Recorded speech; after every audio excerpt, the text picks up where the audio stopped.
The seasons of fall and spring are by far my favorite parts of homeschooling. The weather is beautiful. We can be out there to enjoy it. Even with the beauty all around us, there are still some very challenging parts to homeschooling. Managing the home, taking care of children that have needs. I want to share with you some of the struggles we had this week and also some of the highlights, things that we just loved. Come along with us for another day in the life.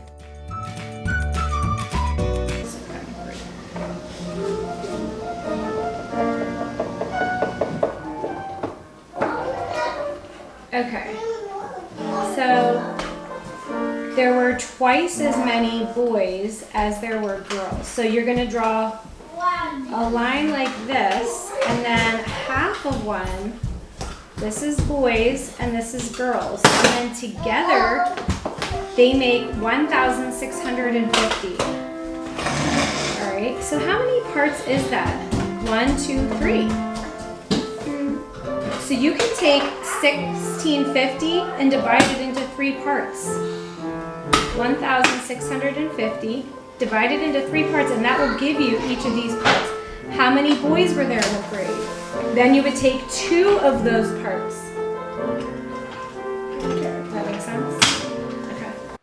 I'm starting out my morning here just behind, and we have systems in place. Each of our kids has chores.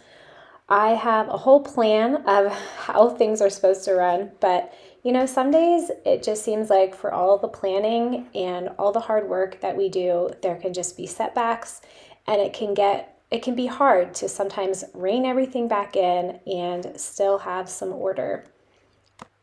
If you're new here, my name is Sherry. I'm a Christian homeschooling mom to 10 kids. I'm married to my high school sweetheart. We've been married for 24 years. This is our 15th year of homeschooling. I love writing on the blog, ourlifehomeschooling.com, and showing up here every week to encourage you. My passion is to encourage other moms who are at home doing the greatest work of all, raising the next generation for the glory of God. As I was saying, I started out this morning just behind, one step behind everyone. And for all of our planning and all our systems that we have going, some days are just like this. And it can be easy to get discouraged, but the best thing is to just go with the flow. Just start moving, start doing the next thing right in front of you that needs to be done. We got a new piano last night, and actually we got it so late at night that both pianos are still in our house. And so throughout the day, there was someone playing the piano at almost every moment because everybody wants to try the new piano. And then meanwhile, the old piano is still there because my husband came home so late, he wasn't able to get the old one out. So inevitably, some young child is also playing on the second piano. So it was quite noisy this morning. We've had some highlights to our week, the first being just the beautiful weather. We've had several days in a row of just tons of rain, and finally, I think this was a Wednesday or Thursday, we just had a beautiful day and we were able to go outside. This is the time when I do love homeschooling because we get to enjoy all the beauty together. We also went to co-op this week, our family co-op, which is really fun for all the kids. I help out teaching a chemistry labs class and also a sewing class. But on this day, we were all home getting in a good day of school. My son James was inside working on his Cetera geography. He's working on South America. And I took my little guys outside to read the story of Pocahontas. Yeah, you didn't know that? No, I didn't. Yeah.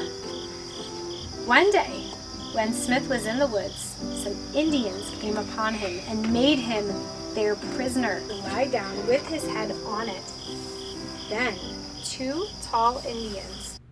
While I'm reading, you can probably hear someone is still playing the piano on the inside.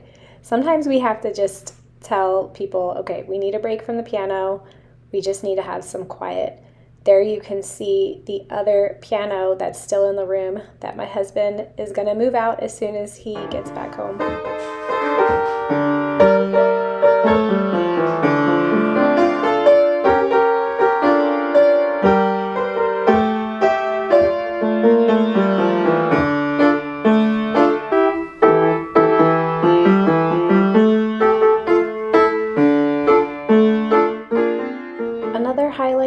week was that I read this morning the story of C.S. Lewis from Trial and Triumph.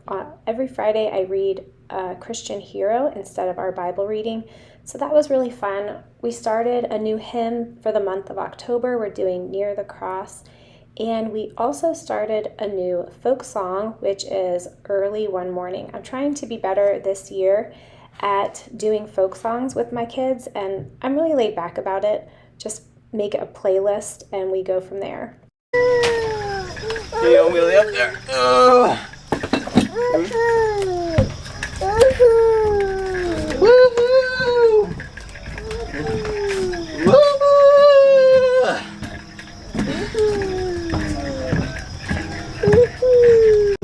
Hey, you want some lunch? You want some lunch?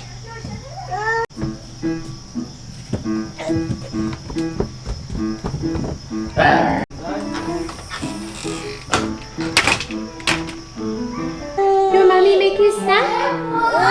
Look at mommy. Hey. Hey.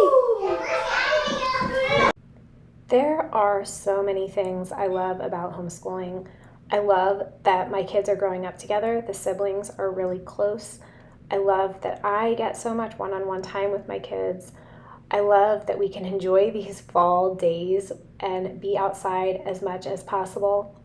But I also have to admit that there are some really hard times as well. It's not easy being home with kids all day. My kids are normal. They argue. We have struggles. Nobody likes to clean up. We have teenagers that can have attitudes sometimes. I struggle with my own attitude a lot of times. And when this happens, I think we really tend to focus on the difficulties and the challenges more than the benefits. We can kind of just remember those hard times and forget the great moments that we have with our kids. Is 3 more. so look, you have 30, 10, 20, 30. What's 3 more?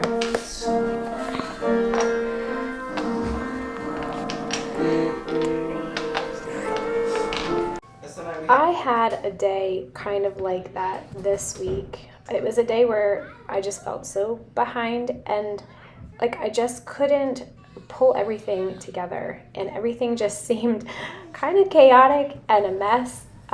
Here my kids were outside. They brought me some mushrooms. They're finding mushrooms all over our property. It was a day where I just felt like I woke up in a great mood. I was happy. I had started out my morning right, but it kind of just started with a barrage of problems, random things, and by the time I got my kids down for afternoon nap, I was kind of just exhausted and didn't know where to start to pick up the pieces. Now, I don't know why it is, those of us who homeschool, when we have a bad day, we tend to question ourselves. We think of all the things we're doing wrong. We think that someone else would be doing it better. Now, I've been homeschooling long enough to be able to spot this kind of thinking as soon as it surfaces. You can be doing a really great job, but if you're homeschooling, people will question everything you do. Kids can be having tons of problems in school, and no one questions the school system. Why is it that we as homeschool moms doubt ourselves so much? Now, here we are starting a new day. I made eggs for my kids this morning with toast. I want to get back and tell you what I did on this particularly hard day, but let me just tell you a little bit of what we did for morning time today. I only had my younger kids. My older kids were at their drop-off co-op, so it was a little bit easier morning. We did Bible reading. I did some memory verses just for the younger kids, some poetry, and we did World Watch. Funny thing, for all the piano playing we've had going on this week, we all sat down and something was playing the piano and we realized it was our cat. I'll do Okay. A child should always say what's true and speak when he is spoken to, and behave merrily at table, at least as far as he is able. Listen up. The lame man in the temple. One afternoon at 3 o'clock, Peter and John went together to the temple. At the place called the Beautiful Gate, where people went into the temple, a poor, lame man was lying on a rug. This poor cripple had never walked in his whole life. He was helpless. Every day, some of his friends carried him to the beautiful gate of the temple. People who pitied him sometimes gave him a little money to pay for his food and clothes. He had no money. But what did he have? He had the power of the Holy Spirit. He had the power of the Holy Spirit.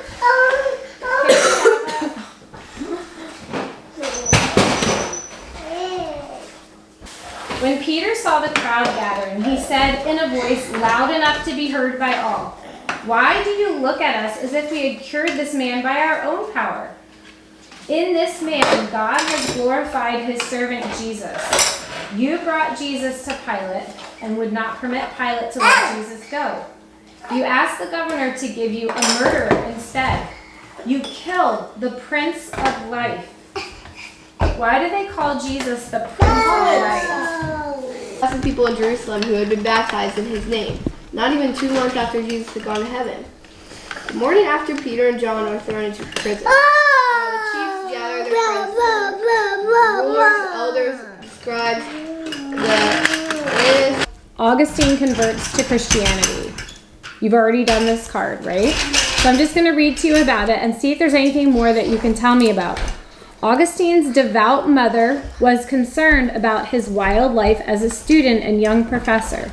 She prayed for him tirelessly. Back to the challenging day that I had this week. I want to share with you what I did to pull everything back together. First of all, I can recognize those kind of doubting thoughts when I see them, and I have to remind myself to get my head back in the game.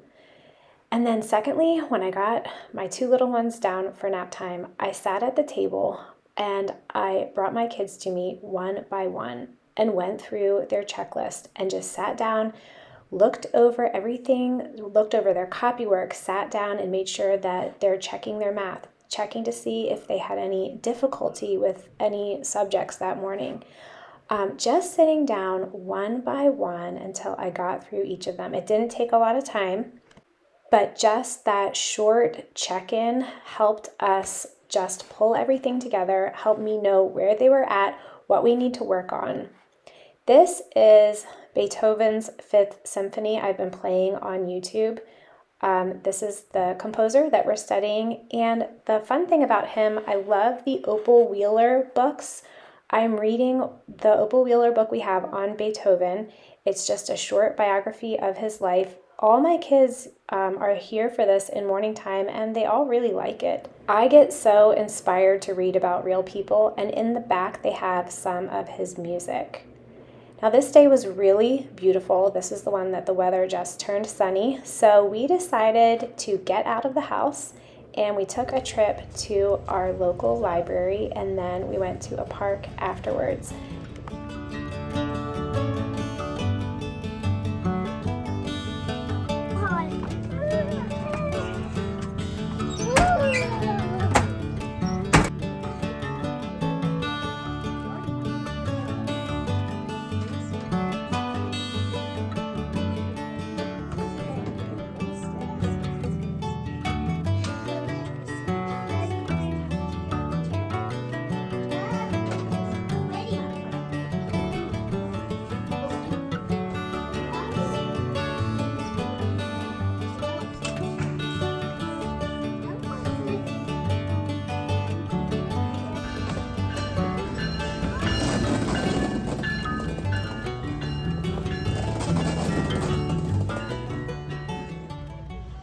After the library, we went to the park, and they happened to be switching the trains, which Benjamin thought was so cool. I mean, he was wide-eyed the whole time.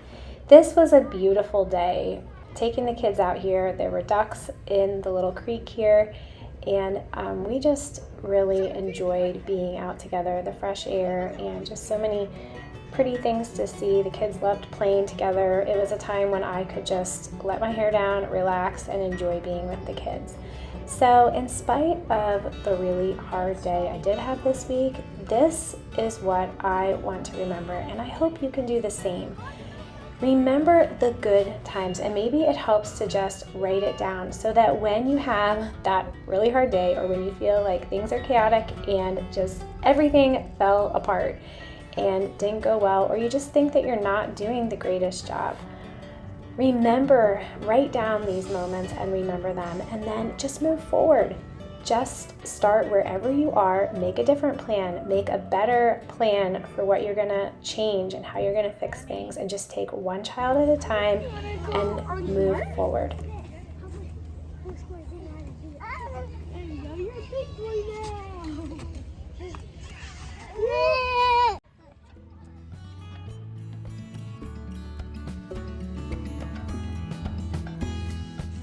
This week was full of highs and lows. I'm remembering the highs, and specifically this beautiful day we had outside. If this video helped you, I encourage you to watch the video I did a couple weeks ago, Why Moms Give In Too Easily and How to Avoid Being One of Them. Thanks for watching this week. I do one video a week offering homeschooling encouragement for everyday moms. Have a great week.